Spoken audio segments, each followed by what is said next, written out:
God, I love Platinum games so much. Ask any video game enthusiast what their favorite action game ever made is, and there's a good chance that the answer is one of their games. I think it's safe to say though that they didn't really achieve the mainstream status they deserved until the release of Nier Automata, but I'm sure I'm bound to get some actuallys anyway. They set my personal bar for what good action games should be. Sega, realizing they own two of the hottest Platinum IPs, and seeing that no perfect console versions exist, decided to remedy that. Enter the Bayonetta and Vanquish 10th Anniversary Collection, bringing both of these classics to modern systems in full HD and 60 FPS for the first time. And hey, there's 4K support too. PC versions of both of these games already exist, and Bayonetta even has a pretty solid Switch port, but this will be the first time PlayStation 4 and Xbox One players will get a chance to play these games all cranked up and gorgeous. This bundle was fun to play through because it gave me a chance to revisit one of, and I'm sure many of you are sick of hearing this from me, my favorite action games ever made. And check out a game I've never really had a chance to play. A nice little double feature we got going on here. Get your popcorn ready, and no bathroom breaks allowed. For the sake of being professional, let's start this alphabetically with Bayonetta. I'll be honest, I really just wanted to talk about Bayonetta first. Hell, this entire video is just an excuse for me to talk about Bayonetta. This game is amazing. It made me fall head over heels with both Platinum and action games. It's insanely fun, has a high skill ceiling, and is overflowing with charm. It was created and directed by Hideki Kamiya, who you might know for his work on the original Devil May Cry. I should have been the one to fill your dark soul with light! But hey, maybe you don't know anything about Bayonetta. Maybe you only know her as being the sexy lady in Smash, or for this. I feel like a fucking celebrity in this town.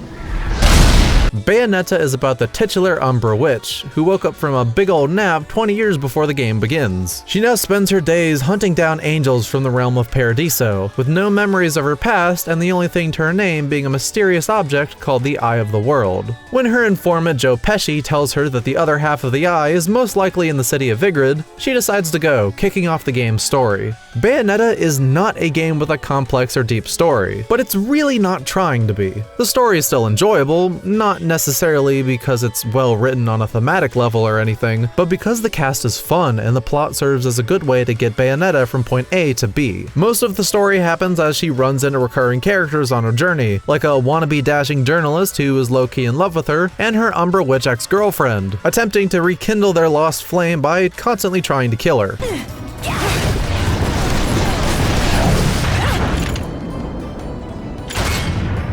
The gameplay is the real focus here, the plot being just enough to successfully build a world that players get excited to explore on their adventure. The game doesn't take itself too seriously most of the time, due to Bayonetta being so dismissive of the long exposition dumps the giant angels give her, before stylishly beating the shit out of them. I love everything about her, what a queen. If you get in my way, I will... How do the Americans put it? Oh yes, bust a cap in yo ass. Right on, baby. Right on.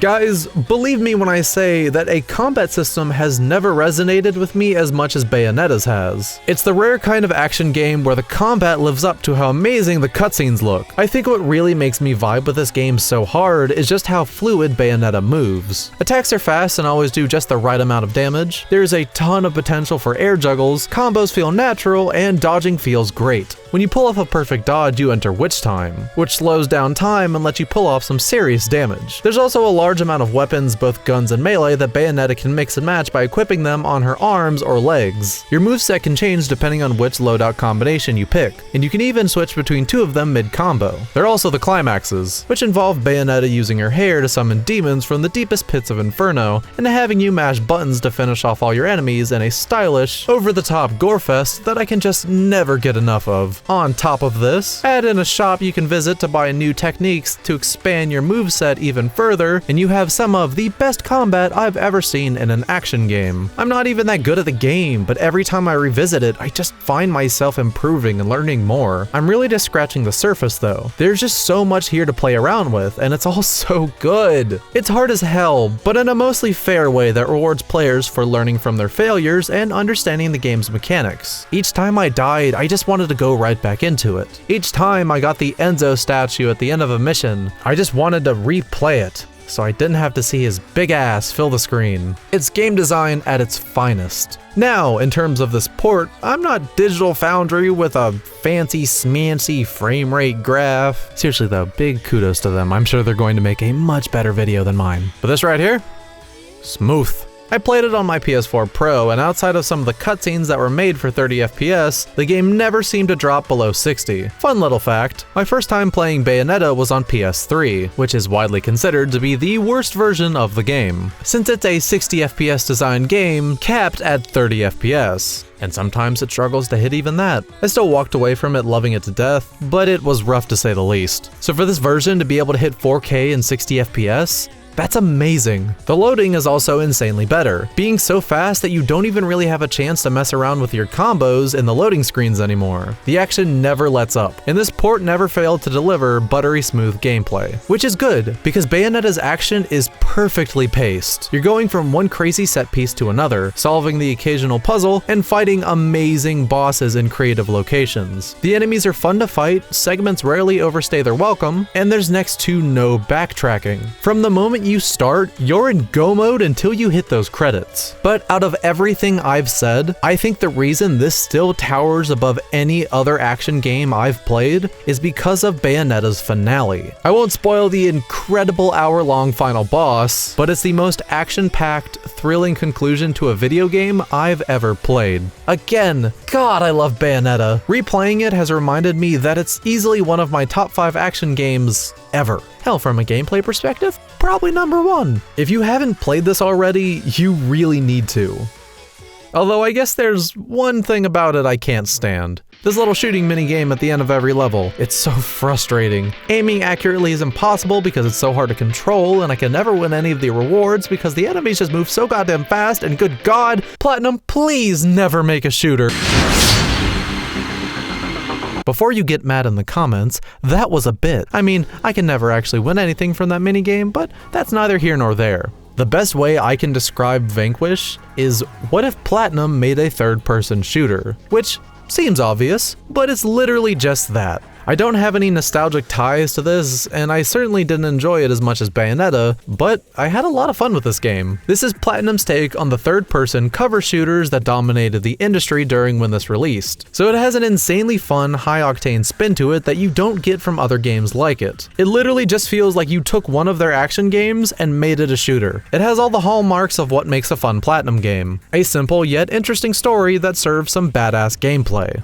The story of Vanquish begins when, and I'm not kidding here, Russia attacks San Francisco with a microwave transmitter that destroys the entire city. They demand that the United States surrender or they're going to blow up New York. As we all know, the US don't play that shit, so they send in the most badass one-man army around to help out the other multi-man army they're also sending out. Which is where you come in. You play as Sam Gideon, a member of DARPA and textbook American action hero. He even has a taunt where he smokes. It adds nothing to the gameplay, it's just meant to look cool. Heart of Gold? More like a heart of platinum. The goal of the entire game is to complete the mission and save America with your cutting-edge augmented reaction suit powered by freedom. Yeah, the story of this game is very dumb, but in the best way possible. It's so over the top that it heavily leans towards parody, but it owns it in classic Platinum fashion. The entire game lives and dies by Sam's ARS, which allows him to rocket boost around the levels at incredible speeds, copy any weapons he finds on the field and add it to his arsenal, and slow down time to dodge incoming attacks and aim better.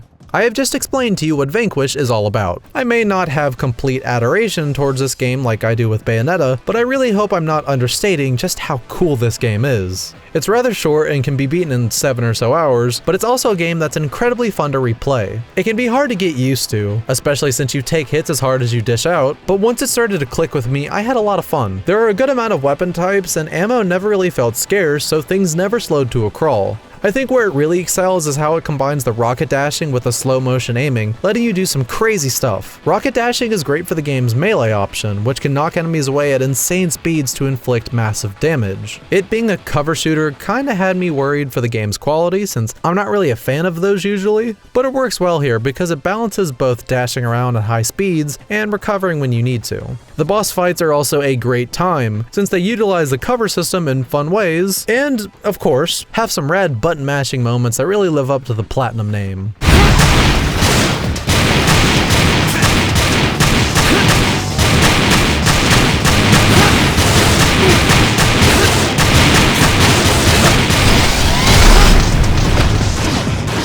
The port is of similar quality to Bayonetta's, but I definitely think the pre-rendered cutscenes stood out a bit more since they really didn't look 1080p at all times. It's a minor detail, but worth mentioning. The gameplay is what really matters here, and it feels super responsive in 60 FPS. I did run into one crash while playing, but it seemed random and I wasn't able to replicate it. All in all, Vanquish is just a fun game. There's not much else to talk about. What you see is what you get. If you think it looks cool, you're probably going to enjoy it a lot. It controls great and the action is insanely fun. It kind of falls into some of the pitfalls that games in this genre are known for, like a certain miserable underground escort and protect mission, but despite that, I still really enjoyed playing it. Vanquish felt like the short and sweet dessert to top off the nice steak dinner that was Bayonetta. Both made for a nice meal. I was happy that the restaurant fixed their lighting so I could see everything much better than the last time I visited, and while I don't usually order from the dessert menu, I'm certainly glad I did this time, considering it ended off the evening pretty well. If you're hungry for what they're cooking, Platinum Steakhouse always delivers and is worthy of your patronage.